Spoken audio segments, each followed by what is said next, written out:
The wealthy owner of the Whispering Pines Ranch compensated the widow, with a house hidden deep in the Montana forest, for 10 years of relentless labor. Richard Fuentes stood in the center of the dusty courtyard, his voice dropping like a heavy mallet against the morning silence as he told Eleanor that she smelled of inescapable poverty, a scent no amount of the ranch's finest soap could ever wash away. His cruel words echoed clearly past the stables, reaching the ears of the 3 laundresses scrubbing sheets, the solitary ranch hand pausing his wheelbarrow, and the 2 children playing near the old water pump. Richard possessed that specific, calculated malice found only in men who had trained their entire lives to act as vicious guard dogs for individuals far more powerful than themselves, barking loudly to prove their own worth. Yet Eleanor Villanueva did not flinch, remaining perfectly still by the outdoor fire pits with her hands coated in white flour, her eyes lowered, and her jaw tightly clenched, because a decade of servitude had taught her that answering back only invited a much steeper price. She was 32 years old, but her slender, fine-boned frame carried the profound exhaustion of a woman easily past 50, her dark skin patiently weathered by the relentless mountain sun. Her hands, which had once been remarkably soft in her youth, were now covered in thick calluses and deep cracks across the knuckles that no cheap drugstore lotion could ever hope to heal. She wore her dark hair pulled back every single day, tightly braided with a simple blue ribbon that her daughter Lily carefully tied for her each morning, with her tongue sticking out in pure concentration. That tiny blue ribbon was the absolute only thing Eleanor still possessed that remained untouched by the harshness of the ranch, the one tiny piece of personal dignity that no one had managed to strip away from her yet. Richard took a menacing step closer, a 45-year-old man sporting a dark mustache and a prominent beer belly, who thoroughly enjoyed using his physical bulk to intimidate the women of the estate whenever he delivered his reprimands. He leaned in, insisting that Mr. Matthew had found yesterday's beef stew far too salty, arrogantly asking if Eleanor thought he actually enjoyed coming down to the kitchens to deliver these petty complaints when he had far more important duties to attend to. Eleanor kept her gaze fixed firmly on the ground, replying in a quiet, steady voice that the stew had been prepared perfectly, and that she had tasted the broth herself before sending it up to the main dining room. Richard arched a dark eyebrow, dramatically looking around the courtyard to ensure his captive audience was still paying close attention to the unfolding drama, mocking her by asking if she was boldly calling the master of the ranch a liar. Eleanor finally raised her dark, tranquil eyes, harboring an indiscernible emotion that wasn't quite hatred, but a quiet resilience that deeply irritated the foreman, and she repeated that the seasoning was flawless. The heavy silence that followed stretched out like a taut rubber band before Richard let out a humorless laugh, shaking his head as if dealing with a completely delusional subordinate who had forgotten her lowly place in the world. Dropping his voice to a dangerous, stinging register, Richard reminded her that she had spent 10 years washing, cooking, scrubbing floors, and hauling heavy buckets, surviving solely on Mr. Matthew's generous charity. He sneered that if it were up to him, she and her brat would have been tossed out to freeze in the harsh Montana winter years ago, demanding that she show some pathetic gratitude instead of talking back to her superiors. Eleanor did not offer a single word in response, merely pressing the dough between her scarred fingers with slow, deliberate movements, allowing the familiar rhythm of her work to anchor her mind while her soul temporarily detached from the humiliating reality of the courtyard. Richard barked a final warning, asking if she heard him, before turning on his heel and strutting away with his thumbs hooked arrogantly into his leather belt, completely satisfied with the public spectacle he had just orchestrated. The laundresses silently returned to their scrubbing, the ranch hand pushed his heavy wheelbarrow forward, and Eleanor was left alone with the smell of wood smoke and roasted green chilies filling her lungs, letting the tiny, involuntary tremors of suppressed rage slowly leave her trembling arms. It was never fear that kept Eleanor from shattering her quiet facade. It was a much more complicated web of desperate responsibilities, primarily the innocent face of her daughter Lily, the crippling medical debt, and the sacred promise she had made to her late husband, Ethan. Exactly 10 years and 11 months ago, Ethan Villanueva had perished on this very ranch during a freezing November morning when the cattle were being herded down from the treacherous high mountain pastures. Ethan had been a cowboy at Whispering Pines since he was 18 years old, a man of early dawns and wild horses who knew every single acre of that frozen earth just as intimately as he knew the beautiful face of his young wife. The official story presented to the grieving widow was that Spartan, the most unpredictable stallion in the stables, had bucked him off during a bad jump and dragged him nearly 50 yards across a jagged, stone-filled ravine, leaving no hope for survival. He was only 29 years old when they buried him, leaving behind a 22-year-old Eleanor and a beautiful baby girl who was barely 4 months old and entirely dependent on a mother who suddenly had nothing. That terrible afternoon, Matthew Cordero, the notoriously stoic owner of Whispering Pines, and 3 other massive cattle properties across the state, had personally walked down to the humble worker's cabin with his expensive Stetson hat respectfully held in his hands. He stood awkwardly in the narrow doorway, looking at the devastated young woman holding her infant, and offered his condolences in short, dry sentences, promising that the estate would cover all the funeral expenses. He then offered her a permanent place in the estate's kitchens if she wished to stay, an offer Eleanor accepted immediately because her desperately poor family in another state had absolutely no extra rooms or money to spare for a grieving widow. Over the next decade, she quietly transitioned from cooking beans for the rough field hands to managing the grand kitchen of the main house, scrubbing endless floors, starching expensive collars, and silently swallowing Richard's constant, cruel reminders that her very existence there was merely a charitable concession. At 3 o'clock in the afternoon, with the summer heat radiating off the terracotta roof tiles, Eleanor finished scrubbing the heavy cast-iron pots and retreated to the tiny, whitewashed adobe room she shared with her daughter at the very end of the servants' corridor. She kept the cramped space impeccably neat, preserving a silent dignity with 2 neatly made wooden beds, a small porcelain figurine of a saint on the shelf, and a glass jar filled with fresh wildflowers that Lily gathered every Monday from the nearby meadows. Lily, now 10 years old, was the most serious and brilliant thing Eleanor had ever produced. A skinny girl possessing her father's large, expressive eyes and a straight fringe of dark hair that she stubbornly cut herself using her mother's heavy sewing scissors. The child looked up from her complex math homework with the intense concentration of a seasoned surgeon, stating matter-of-factly that she had heard the foreman yelling again,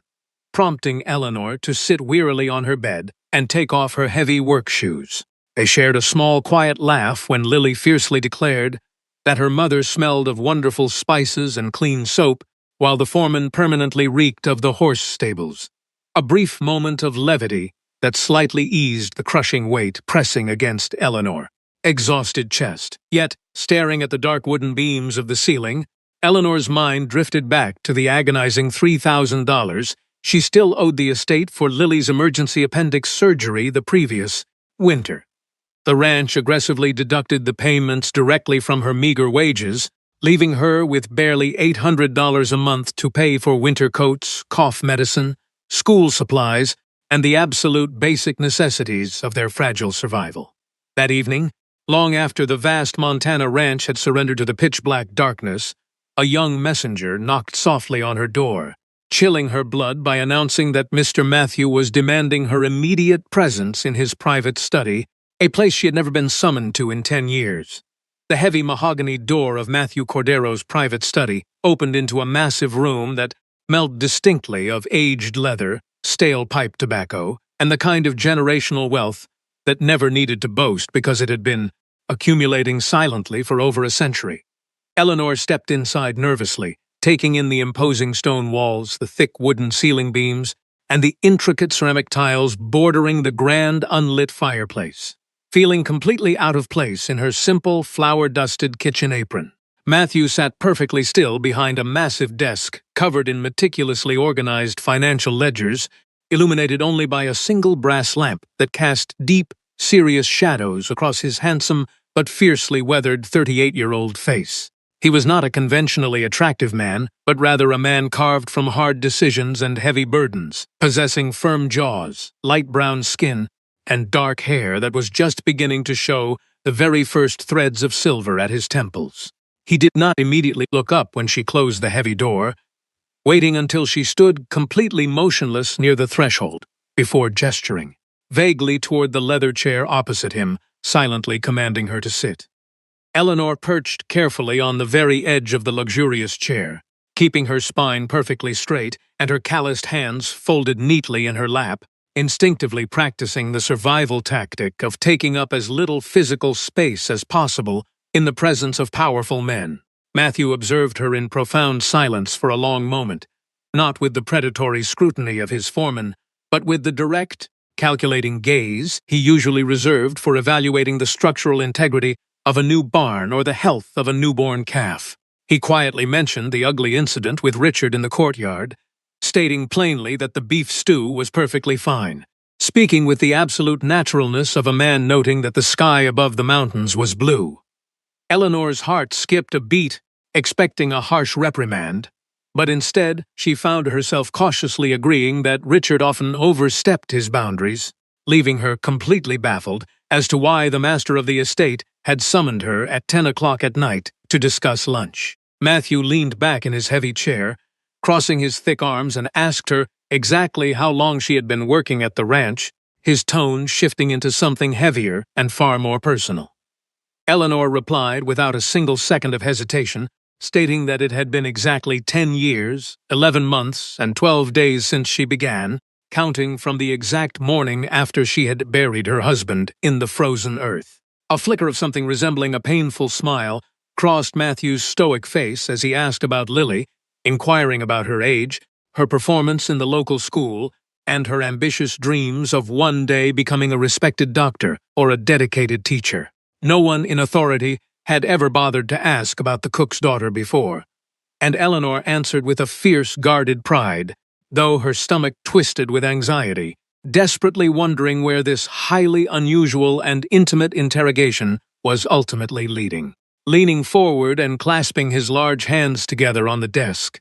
Matthew took a deep breath and confessed that he had been thinking about her situation for a very long time, acutely aware of her flawless loyalty, her grueling hard work, and the crushing medical debt she carried. He stood up, walking slowly to the tall window that overlooked the pitch-black courtyard, his broad shoulders tense as he mentioned a secret, unmapped property he owned deep in the northern pine forests far away from the main ranch and its prying eyes. He described a sturdy, beautiful cabin built of volcanic stone and dark timber, complete with a natural spring, a fertile vegetable garden, and absolute isolation, a place he had constructed years ago when he was a younger man, harboring very different ideals about life. Turning back to face her, his voice devoid of its usual commanding edge,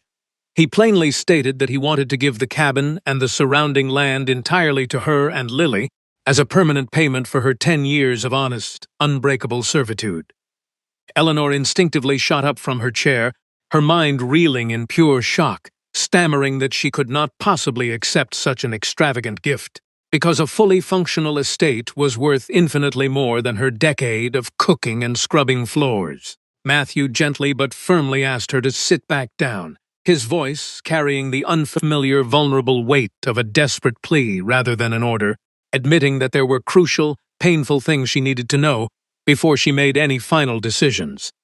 He slowly returned to his desk, resting his heavy hands on the polished wood, and confessed that the Secret's house had everything to do with her late husband, Ethan, and a terrible truth he had cowardly hidden from her on the tragic day of the funeral. The profound silence of the sleeping ranch wrapped around them as the wind rattled the metal fixtures outside, and Eleanor suddenly felt the solid ground beneath her feet dissolve into a terrifying void of unanswered questions. That night, lying wide awake in her narrow bed next to her peacefully sleeping daughter, Eleanor could not find a single moment of rest, her mind violently churning over Matthew's cryptic promise to take her to the forest at dawn to reveal everything. She stared at the dark wooden ceiling for hours, unlocking the tightly sealed mental box where she kept her precious memories of Ethan, remembering his crooked cowboy hat, his infectious laughter, and the way he had touched her pregnant belly, begging her to always protect their child. She recalled how he had joked with her just weeks before he died, his eyes shining with a mysterious, restless energy that she had never fully understood,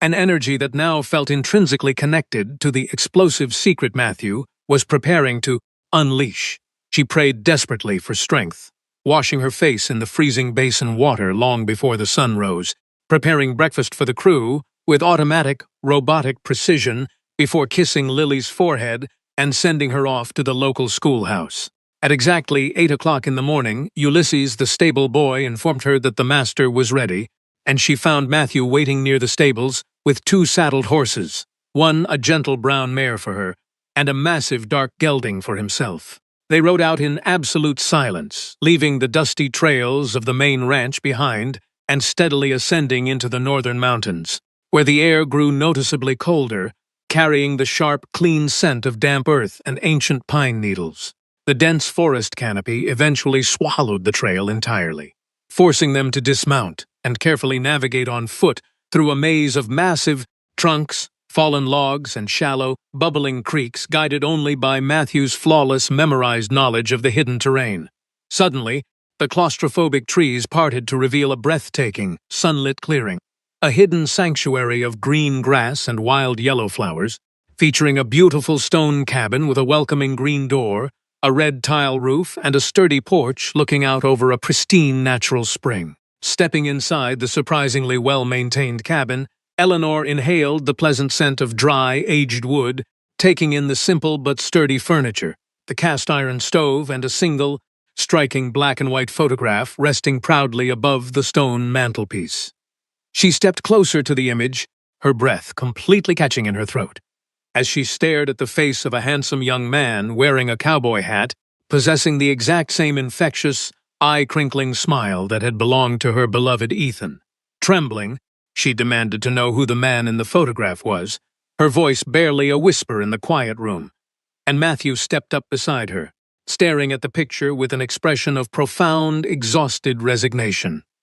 He quietly answered that the man in the silver frame was Thomas Cordero, the former owner of the massive estate, his own father, and, in a twist that made Eleanor's blood run entirely cold, he revealed that Thomas was also the biological father of Ethan Villanueva. The devastating revelation hung heavily in the quiet air of the hidden cabin, the sheer magnitude of the secret fundamentally altering the entire landscape of Eleanor's past, present, and future in a matter of seconds. Matthew sat down heavily on a wooden bench, explaining that his powerful father had lived 2 completely separate lives, maintaining his pristine reputation as a respected, wealthy rancher while simultaneously carrying on a decades-long affair with a poor woman from another state.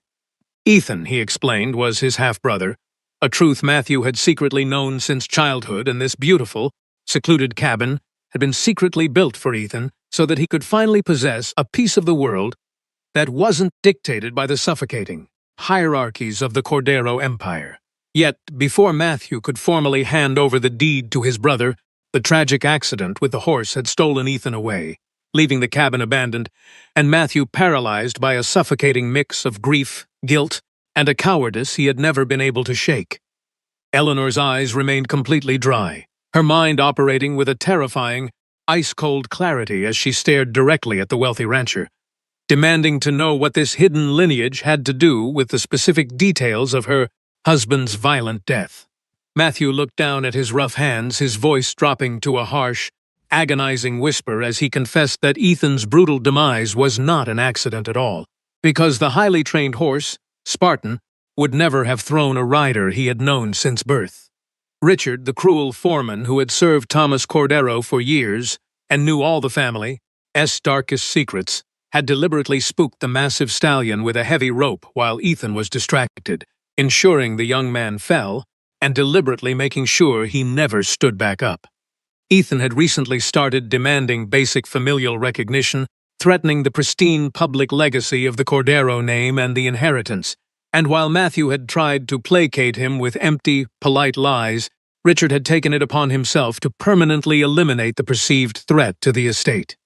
A profound, suffocating silence filled the room, the cheerful bubbling of the natural spring outside, contrasting violently with the horrific tale of cold-blooded murder and devastating betrayal unfolding within the stone walls.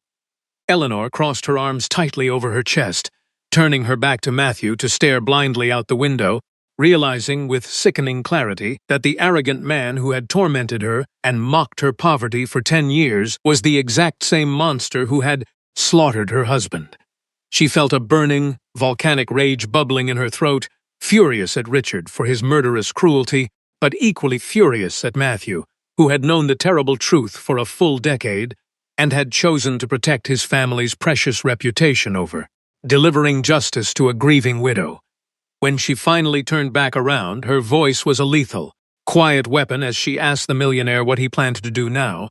and he firmly replied that he had already delivered a full, detailed report to the state authorities exactly 2 days ago.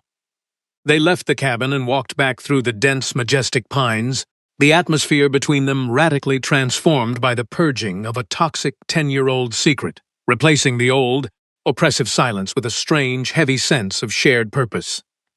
Halfway down the mountain trail, they were suddenly intercepted by Victoria Cordero, Matthew's 28-year-old niece, a deeply calculating and elegant woman who possessed a smile completely devoid of any genuine warmth, wearing expensive leather boots completely unsuited for a rugged hike. Victoria leaned casually against a massive tree trunk, her sharp eyes dripping with condescension, as she mockingly questioned her uncle about the rampant rumors that he was actually planning to gift prime family real estate to a lowly kitchen servant. Matthew ordered her back to the main house with a voice like cracking ice, but Eleanor instantly recognized that this sophisticated, greedy young woman was a far more dangerous predator than the loud, brutish foreman could ever hope to be.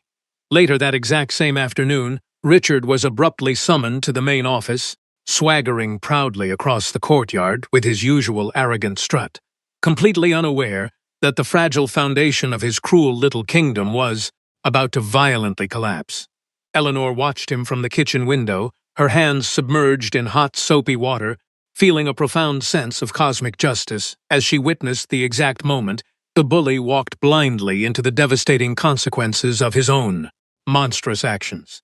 15 minutes later, Richard stumbled out of the heavy mahogany doors, his face drained of all color, his arrogant posture completely shattered, and he slunk back to his quarters like a beaten dog, hiding from the world as he frantically packed his meager belongings. He knew the authorities were coming for him at dawn, and Eleanor finally pulled her hands out of the soapy water, drying them on her apron as a long, deeply buried knot of tension slowly began to untangle in her exhausted chest. When Lily returned from the local schoolhouse, her backpack slung over one shoulder and her large eyes full of innocent curiosity, Eleanor pulled her under the shade of the ancient apple tree that grew near the servants' quarters. She hugged the small girl tightly, breathing in the scent of chalk dust and childhood,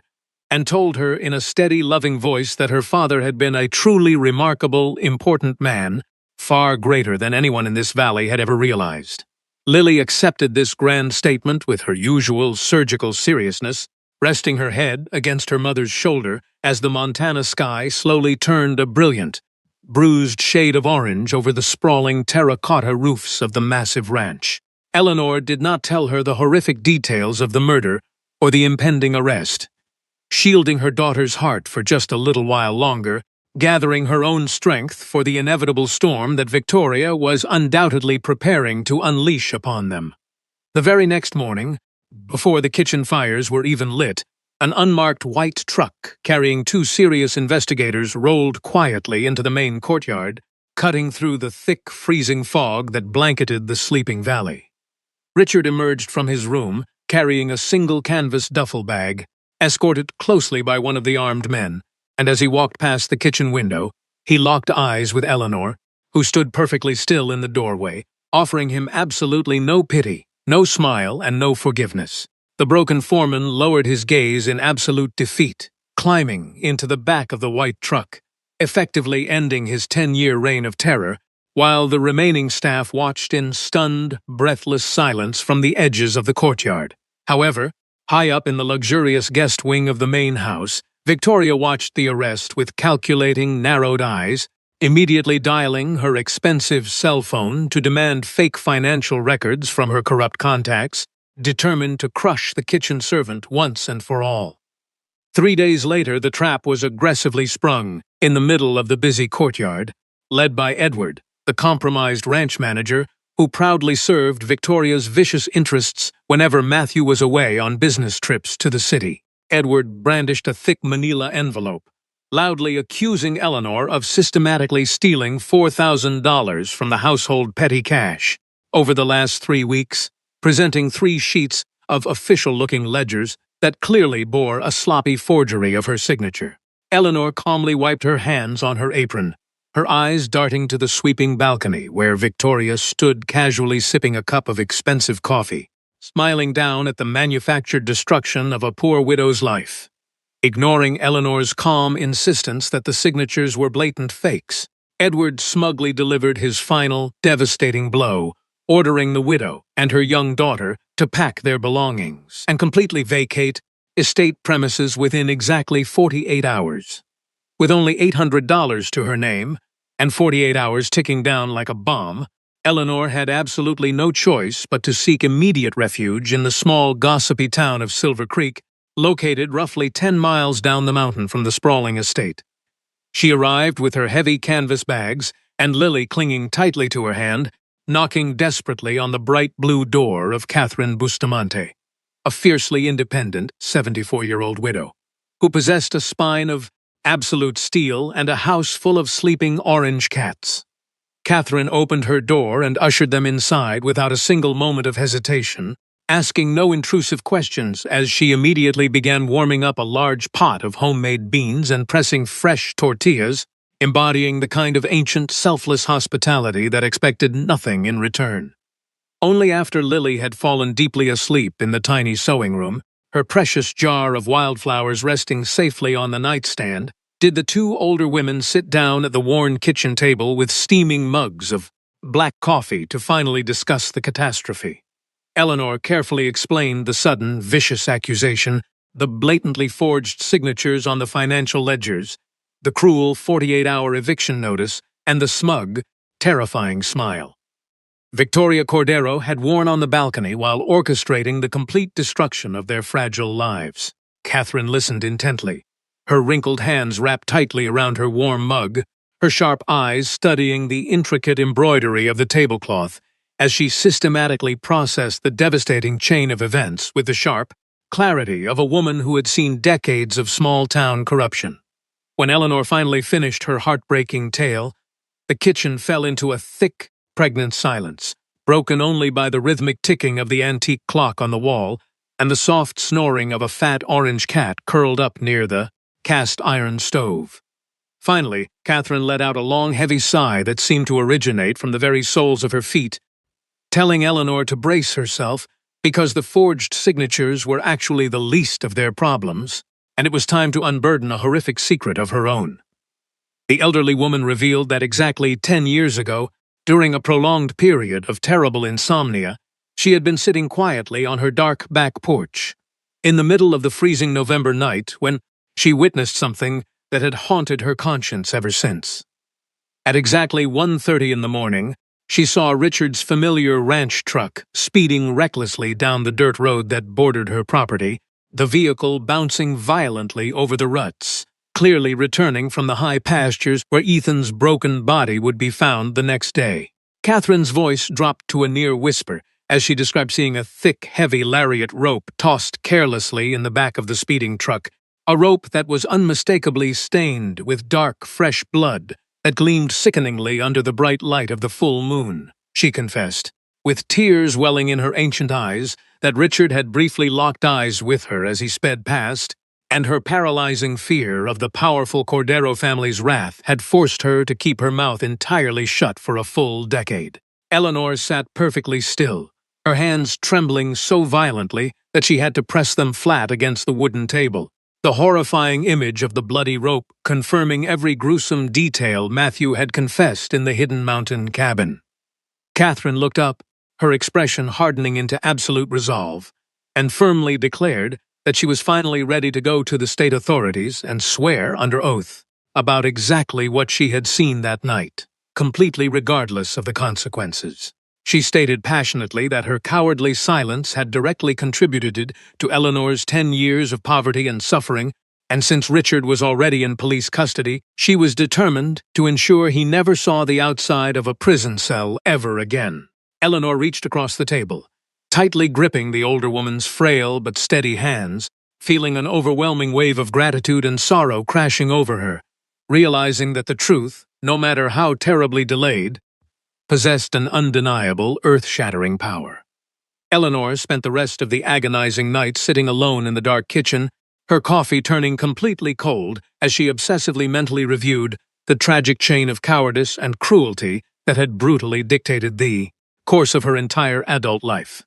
She thought about Thomas Cordero's cowardice in hiding his true son, Matthew's cowardice in protecting his family's reputation over seeking justice, Catherine's fear-driven silence, and Richard's calculated, murderous malice that had robbed Lily of a loving father. But she also thought of the hidden cabin in the dense pine forest, the clear, bubbling spring, the wildly growing vegetable garden, and the genuine, painful remorse she had witnessed in Matthew's tired eyes when he finally offered her a path toward redemption. Pulling out her old, battered cellular phone, she typed a brief, uncompromising message to the wealthy rancher, stating simply that they urgently needed to talk. And within 2 minutes, her screen illuminated with his immediate, desperate reply asking for her exact location. Matthew arrived in Silver Creek just after dawn, pulling his massive dark truck to a stop in front of the blue house, stepping out without his usual entourage of eager farmhands, carrying his expensive hat respectfully in his hands.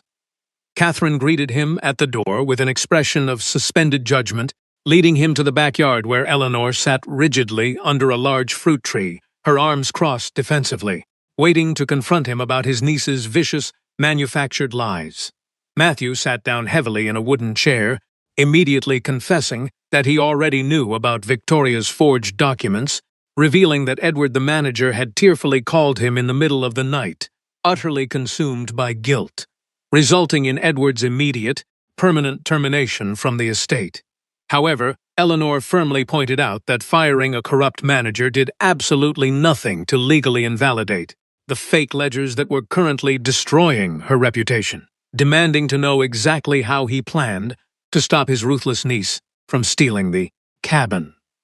Before Matthew could answer, Catherine stepped forward from the shadows of the porch, standing tall despite her 74 years, and boldly recounted the terrifying events of the night Ethan was murdered, detailing the speeding truck and the blood-soaked rope. Matthew listened to the elderly woman's testimony without moving a single muscle, his jaw tight, his eyes reflecting the dark, agonizing confirmation of the horrific suspicions he had harbored for a decade, but had never possessed the physical proof to pursue. When Catherine finished her harrowing tale, the backyard fell into a profound silence, the morning sun slowly burning away the lingering mountain mist, illuminating the faces of 3 people who were completely bound together by the tragic ghosts of the past. Matthew finally looked up, his voice steady and resolute, asking Catherine if she was genuinely willing to repeat every single word of her statement to the official investigators, and the brave old woman firmly nodded her head in agreement. Matthew then turned his intense gaze to Eleanor, asking if she was ready to go with them to the police station right now, to clear her name of the absurd theft charges and finally lay the entire, ugly truth out in the blinding light of day. Eleanor looked toward the small window of the sewing room where her brilliant, fatherless daughter was still sleeping peacefully next to a jar of wildflowers, knowing that this was the exact moment that would define the rest of their lives. She stood up, her posture radiating an unbreakable, quiet dignity, and requested 5 minutes to wake her daughter, arrange for a neighbor to watch her, and put on her good leather shoes, because walking into a police station to reclaim your stolen life absolutely demanded the good shoes.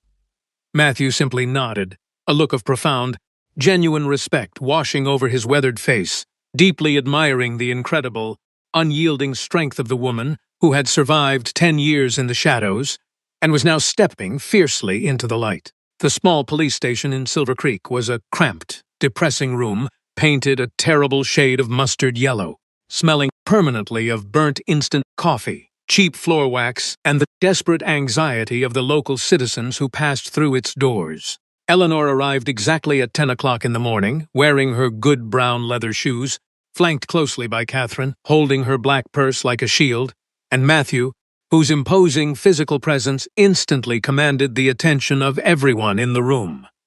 They were directed to the desk of Investigator James, a tired-looking man in his mid-40s, with a neatly trimmed mustache and a short-sleeved uniform shirt, who looked at the unusual trio with the weary skepticism of a man who thought he had seen everything.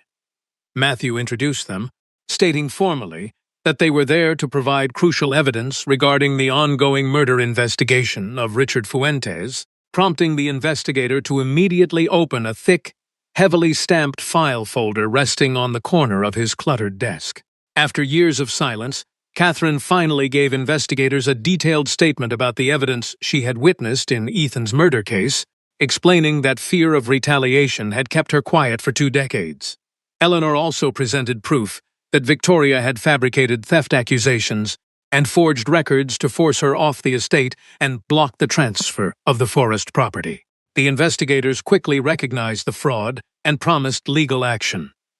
While Victoria panicked and fled after learning she faced criminal charges, Matthew remained committed to his promise to Eleanor.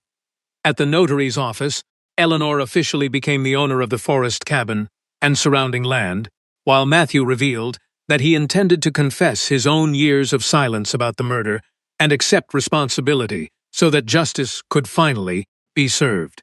Soon afterward, Eleanor and Lily moved into the secluded cabin, beginning a new life surrounded by peace and freedom. Lily explored every corner of their new home and felt certain it was exactly where her late father would have wanted them to be.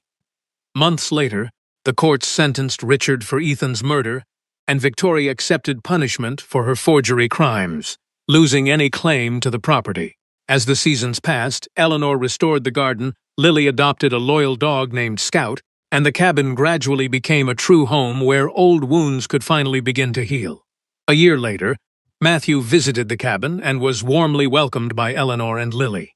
Their conversations, once burdened by tragedy and mistrust, now flowed naturally as they discussed family, the ranch, and the future. Lily treated Matthew not as a wealthy ranch owner but as a trusted guest, while Eleanor sensed the possibility of a new chapter opening before them. Standing on the porch and listening to her daughter's laughter, Eleanor finally felt the weight of nearly 11 years of suffering disappear. Her journey proved that true strength comes not from avoiding hardship, but from enduring injustice without losing dignity, trusting that truth and perseverance will eventually lead to healing, justice, and a new beginning.